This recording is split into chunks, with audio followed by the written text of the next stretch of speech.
This is Josh of JTH Boxing. Today I'm here, I'm in Liverpool, and I'm joined by Jamie Moore. Jamie, first of all, how are we doing today, my friend? I'm alright, mate. I'm not too bad. 50-50. I've had a good night and a bad night all rolled into one. It's just a bit of a mixed emotions one, really, isn't it? We'll start off with the not-so-good thing of the night. Aqib Fiaz made that jump up to a championship fight, and it just kind of didn't pay off tonight, but it's still a very valuable lesson for him, isn't it, tonight? Yeah, of course. He'll take loads from it. Bellotti put in a good shift and turned it around. I thought, it was a close fight, could have gone either way up until that point. But Akib didn't really perform. For whatever reason, he was very flat tonight. And there's loads of reasons why that could be. It was the first time making championship weight. First 12 rounder, going straight from 8 to 12.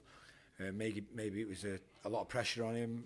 So there's loads of questions what we sort of need to talk about and ask. But he took a risk, he took a gamble, which you've got to take your hat off to him. He dared to sort of do something what not a lot of people would take that risk early on in the career.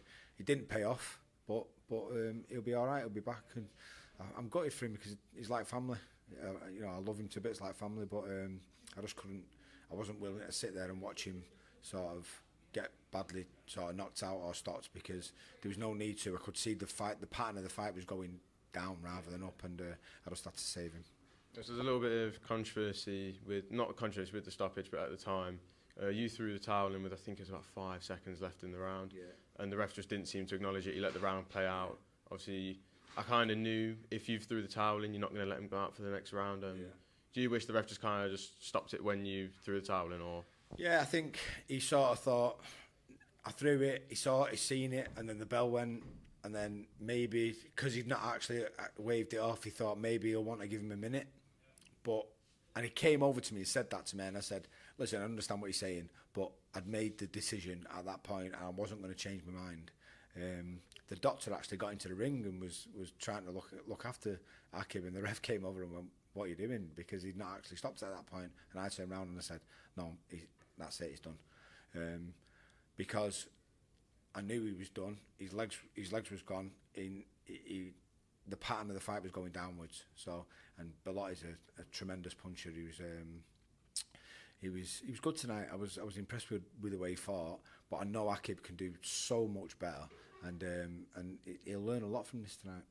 Obviously, I know it's still very, very early doors and there'll still be a lot to sit down and digest, but where would you like to take Akib next? I'm sure he's going to want to have a bit of a rest, bit of a break, but when he comes back and he's ready to go again, would you like to maybe put him into a 10-rounder instead? Or would Definitely. Yeah, of course. I mean, obviously, for whatever reason, it wasn't the gamble what we took tonight didn't pay off. Yeah. So obviously we've got to go back, we've got to analyse what happened, what went wrong, and what we can do better. And then we'll pick it back up. But I don't think he'll go straight back into an 8-rounder, and then we'll probably go straight into 10-rounders and maybe go for like English title level and start a build back from there. Obviously, you've made it no secret that you've matched him toughly through his whole career. Yeah. I feel like if he wasn't matched like that, tonight could have been even worse. I feel like there's still a lot of benefit, and he's just been learning his whole career, because he's turned pro very young. And again, tonight's just another one where, okay, it's not gone his way, but once he sits down, re-watches it, you can pick out. It's a lesson. It's a lesson, and I've just said that to him. I said, listen, I know you're heartbroken, and I know it's going to feel like the end of the world, but I promise you, in the long run, you'll get loads of positives from this. So, listen, it's his 13th fight. He's still early doors, and he's got loads to learn. Do you think that's the benefit of, obviously, you've been in his position, you were a professional at one point, you took defeats and you came back from defeats. Do you reckon that's a professional? Fight. Oh. I've just told him that. I said I lost my 13th fight, I ate that number, and it was the best thing in the long run, what happened to me. So I know you won't be able to grasp it at the moment, and it won't feel like it, but in the long run, this is going to be a good thing. So please don't try and sort of beat yourself up about it. Now let's turn the attention to the more positive of the night. Jack Catterall got back in the second fight of the year. A very dominant display against Jorge Linares. What did you make of Jack's performance in there tonight? Yeah, solid performance. Good ring IQ. Not as exciting as obviously people would have wanted. I thought Linares would take more chances, and that's what would make the fight more exciting. But he didn't, and it ended up like a high-end chess match. But Jack, I could see wanted to sort of take a few more risks. I was asking him not to because a few times Linares had sort of clipped him with a backhand or a little check left hook, and you could see he was still dangerous. So he was in front, he was leading the fight, and I just didn't see the point in him taking risks against a puncher like Linares, because one shot can end it. So he's come through it. It was a good solid 12 rounds under his belt again, and we move on. Obviously, he's made it no secret what he wants next. He's called Josh Taylor out, and in his words, he's a shithouse. I'm sure you'd like to. We all knew that. That was news to me, that he was going to call Josh Taylor out, because the plan's always been to have a world title shot next. Hopefully, we was hoping Eddie could do it. Maybe make the winner of Prograis and Haney. But obviously, if that's not available, then the Josh Taylor rematch is the next best available fight. When would you like to see Jack next in the ring? Obviously, Haney Prograis fight at the beginning of December. So let's say you were to aim for Jack to say around February or March. Do you reckon there'd then be enough time to then go with the Taylor rematch, beat Taylor, and then go straight into the world title fight possibly? Yeah, I mean, Jack's always in the gym. He's always active. So the busier, the better for me. So yeah, I'd like him out again in maybe end of February, early March, and then and if that's the Josh Taylor fight, then so be it. But I'd like it to be for a world title. But I understand if they're fighting in December, then the turnaround's not quick enough. So